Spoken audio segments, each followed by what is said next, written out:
Contractor आपापले पैसे भरतात, साहेबांना पैसे पोच करतात, स्थानिक जे असेल आमदार खासदार वगैरे नगरसेवक यांच्या पेट्या भरतात. आम्हाला त्रास आहे कचऱ्यापासून ह्या जाळ्यापासून. ह्या जाळ्या खरकट आणतात, मी वरती टाकलं तर आमच्या घरात जाते ते खरकट. ती लहान लहान मुलं आहेत, ती दरवाजात नाही खेळणार तर कुठे जाणार खेळायला? ह्याच्यासाठी आम्हाला काहीतरी बंदोबस्त पाहिजे.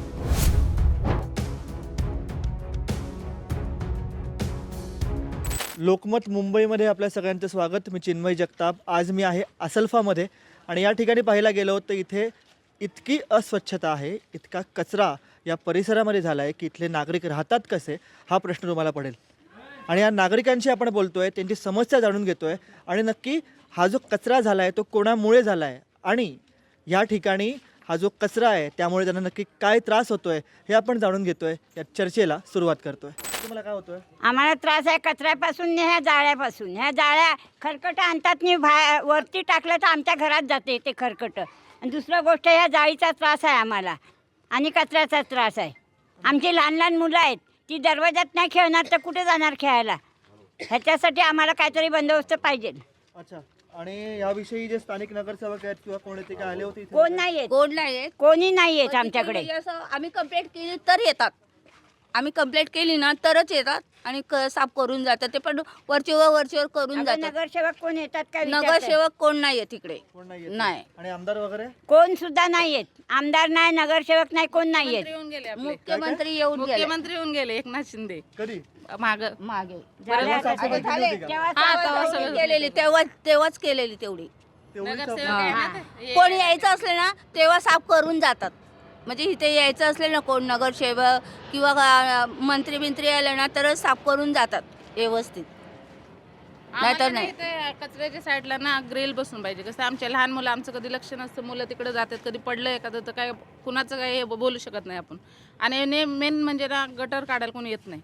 गटरात एवढ्या घुशी मरून पडतात नाही, अक्षरशः ना त्या ताळ्या झाल्या. त्या दिवशी मी स्वतः उचलून फेकलं की आजार झाले तर मुलांना हे होईल ना. बरं मच्छर किती व्हायला डोंगरावर. कुत्री मेली ना तरी आम्ही उचलून टाकतो.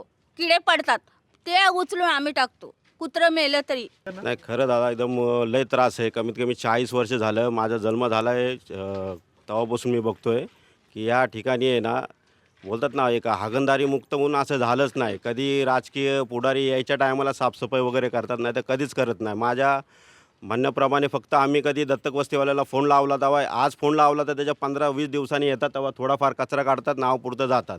कधी आमदार नगरसेवक काय कोणाचं काम असेल त्या टायमाला साफसफाई करतात. या घाणीमुळं मलेरिया, डेंगू असे मोठे मोठे साथीचे रोग येऊन आणि आमची किती माणसं दगावलेले आहेत. हां थंडी ताप एकदम प्रायव्हेटमध्ये न्यायला लागतं. BMC-वाले काय एकदम हे करत नाही. एकदम असा त्रास आहे ना, लय म्हणजे लय. कुठल्या ठिकाणी त्रास नाही. तुम्ही लोकप्रतिनिधींकडे गेला होता याविषयी? नाही, सगळं त्यांना माहिती आहे साहेब, सगळं माहिती आहे. सगळ्या गोष्टी माहीत आहेत त्यांना, पण काय करत नाही ना ते लोक. आज फोन लावला, 2-3 दिवसांनी पाठवलं, थोडं करणार, नंतर कधीच नाही. आणि समोरच्या जे व्यक्ती जे कंप्लेंट करणार ना, मग त्याच्या नावाची बदनामी करायची.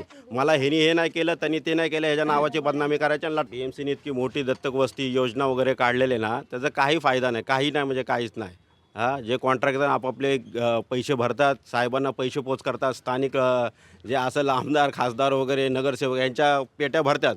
स्थानिक जनतेचं काय असं मरणाचा कचरा वगैरे जमा होतं आहे. बिमार पडून माणूस मरायला लागलेले आहेत. कंप्लेंट दिली की आज येतो, उद्या येतो, नाही तर येत बी नाही. आज माझ्या हिशोबाने मी 24 तारखेला कंप्लेंट टाकली, अजून कंप्लेंट झाली नाही माझी. लोकांच्या गटरामध्ये आळ्या पडायला लागल्यात, गटर भरलेले तुंबलेले आहेत, कोण नाही. जे पहिलं आम्ही स्वतःहून कंप्लेंट टाकायचो तेव्हा चालायचं, आणि आता आम्हाला काय गोष्टीमुळे आम्हाला साईडला करून हे केलेलं आहे. तर आता कमीत कमी मला वाटतं 7-8 महिने आमच्या पूर्ण डोंगराची 160ची पूर्ण आहे ना, हनुमान टेकडीची पूर्ण वाट लावलेली, पूर्ण वाट लावलेली. BMCचे अधिकारी काय म्हणतात? काय येतच नाही ना, येतो म्हणून सांगतात, कोण आलेच नाहीत अजूनपर्यंत, कोण आलेच नाही. विषय असा आहे की इकडे स्थानिक आमदार असतील, नगरसेवक असतील, यांना येणाऱ्या फंडातून जी प्रॉपर कामं झाली पाहिजे ती होत नाही आहेत. तुम्ही बघू शकाल, हा जो कचरा कुंडी आहे, हे जे इकडे स्थानिक कचरा टाकतात, ह्याच्यामुळे आजूबाजूला जी लोकं रहिवाशी राहतात त्याच्यामुळे जो तो येऊन कचरा टाकतो, हे कुठेतरी याच्यावरती लबांग आला पाहिजे. ह्याच्यामुळे कुठेतरी लोकांना दुर्गंधी पसरते. लहान लहान मुलगे खेळतात. तुम्ही विचाराकडे ह्याच्या बाजूला एक वेगळा प्रभाग चालू होतो, एक मोठी दरी आहे खाली.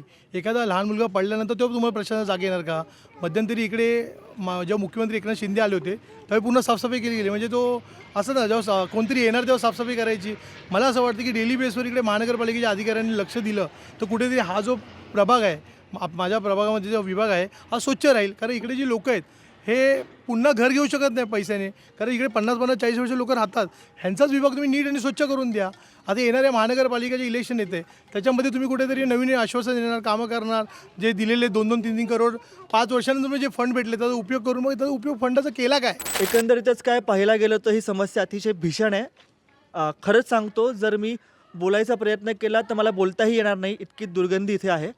अशावेळी महानगरपालिका प्रशासनाला जाग येईल आणि लवकरात लवकर इथला जो कचरा आहे तो काढला जाईल अशी अपेक्षा करूया. बघत रहा लोकमत मुंबई.